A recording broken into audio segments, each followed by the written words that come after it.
بسم اللہ الرحمن الرحیم۔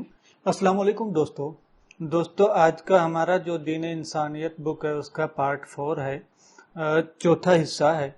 آج کے اس ٹیوٹوریل میں ہم جس موضوع پہ بات کرنے والے ہیں وہ ہے اختلاف میں رحمت۔ اس نام سے ایک باب باندھا ہے یا اس نام سے ایک لیکھ ہے جو اس کتاب میں ہے مولانا وحید الدین خان صاحب کا۔ دوستو ہم یہ دیکھنا چاہیں گے کہ اختلاف میں رحمت یہ کیسے ہے، کیونکہ اختلاف ہر جگہ پایا جاتا ہے، ہر انسان کی سوچ میں مختلف ہوتی ہے، اس لحاظ سے اختلاف ہوتا ہے۔ خاص کر جب ہم اپنے معاشرے میں دیکھتے ہیں تو ہمارے علماء کرام کافی ساری چیزوں پہ مسئلے مسائل پر بحث کرتے رہتے ہیں، اختلاف کرتے رہتے ہیں، نظر آتے ہیں۔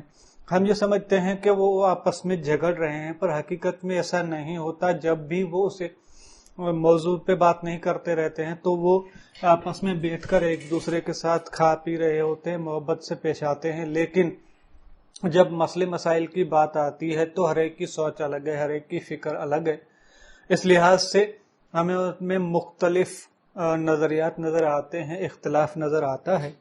آج کے اس ویڈیو میں ہم دیکھیں گے کہ یہ جو اختلاف رائے ہے اس کو اسلام میں کتنی گنجائش ہے، یہ کیا انسانیت کے حق میں بھی ہے۔ تو آج کے اس ویڈیو میں ہم اس کو دیکھنا چاہیں گے۔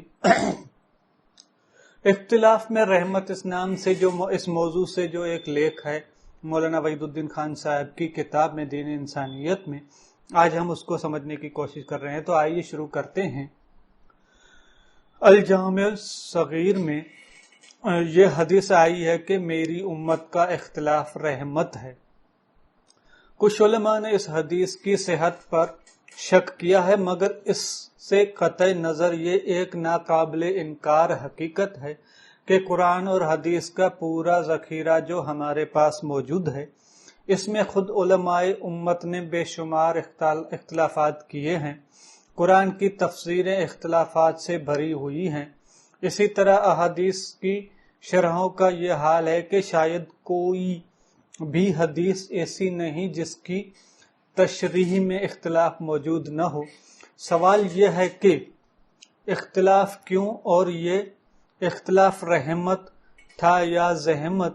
قرآن ایسی ریاضتی زبان میں اتر سکتا تھا کہ اس کی تفسیر و تعویل میں کسی قسم کا اختلاف سرے سے ہی گنجائش نہ ہو۔ اسی طرح حدیثوں میں بھی رسول صلی اللہ علیہ وسلم ایسے الفاظ اختیار کر سکتے تھے جو 2 اور 2 4 کی مانند ہو، اور اس کا امکان ہی نہ ہو کہ ان کی شرح میں کوئی شخص اختلاف کا پہلو نکالے۔ اصل یہ ہے کہ اختلاف کوئی غیر مطلوب چیز نہیں ہے، بلکہ وہ عین مطلوب ہے۔ اسی اختلاف کی بنا پر یہ ممکن ہوا ہے کہ لوگ قرآن و حدیث میں زیادہ سے زیادہ غور و فکر کریں۔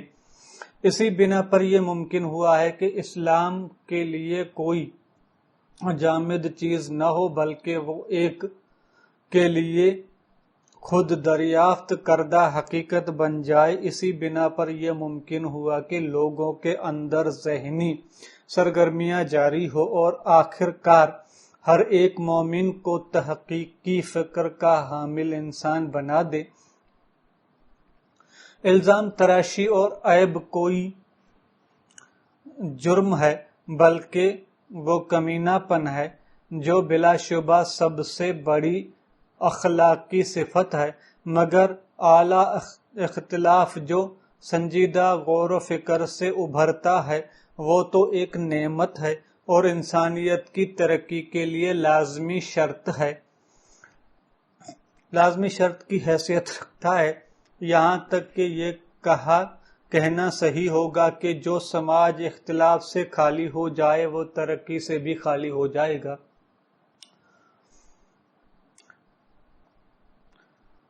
انسان کا ذہن ایک بند خزانہ ہے، اس بند خزانے کو جو چیز کھولتی ہے وہ یہی اختلاف ہے۔ اختلاف رائے سے ذہن ترقی کرتا ہے، یہاں تک کہ ایک انسان سپر انسان بن جاتا ہے۔ آج ہمارے سامنے یہ سوال نہیں ہے کہ اختلاف کیا جائے یا نہ کیا جائے، اختلاف تو ہر وقت ہی ہر سطح پر اور ہر دینی معاملے میں موجود ہے، بلکہ اصل سوال یہ ہے کہ دین میں روز اول سے آج تک جو بے شمار اختلافات پائے جا رہے ہیں، ان کی توجہ کیا کی جائے؟ گویا مسئلہ موجودگی کی توجہ کا ہے، نہ کہ اس کو باقی رکھنے یا باقی نہ رکھنے کا ہے۔ مثلا آپ قرآن کا مطالعہ شروع کریں اور اس کے لیے کوئی مستند تفسیر مثلا القرطبی کی الجامع الاحکام القرآن لیں، بسم اللہ الرحمن الرحیم کی تشریح شروع ہوتے ہی آپ کو یہ فقرہ لکھا ہوا ملے گا۔ گویا 4 لفظ کے اس جملے میں 2 درجن سے زیادہ اختلافی مسائل، اس سورہ فاتحہ میں اتنے سے زیادہ مسائل ہیں کہ چند سطر کی ایک سورہ کے مباحثے پورے 23 صفحات تک پھیلے ہوئے ہیں۔ اسی طرح 20 جلدوں کی یہ تفسیر آپ اس طرح پڑھیں گے کہ شاید ایک کا کوئی بھی صفحہ اختلافی رائے اور اختلافی اقوال سے خالی نہ ہوگا، یہاں تک کہ آپ موضوع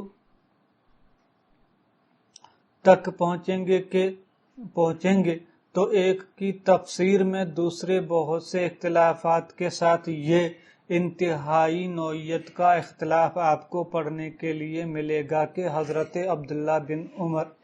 عبداللہ بن مسعود رضی اللہ تعالیٰ عنہ کے خیال کے مطابق یہ دونوں آخری صورتیں دراصل دعا ہیں، وہ قرآن کا حصہ نہیں ہے۔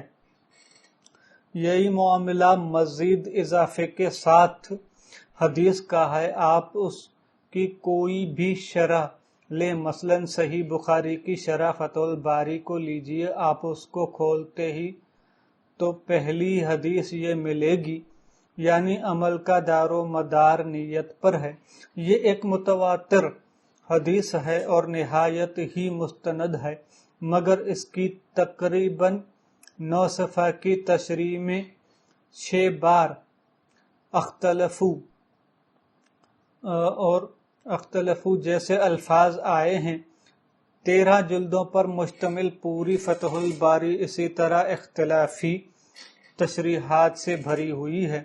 اس کے بعد اگر آپ فقہ اور عقائد کی کتابیں دیکھیں تو بظاہر ایسا معلوم ہوگا کہ وہ اختلاف کا ایک لامتناہی جنگل ہے۔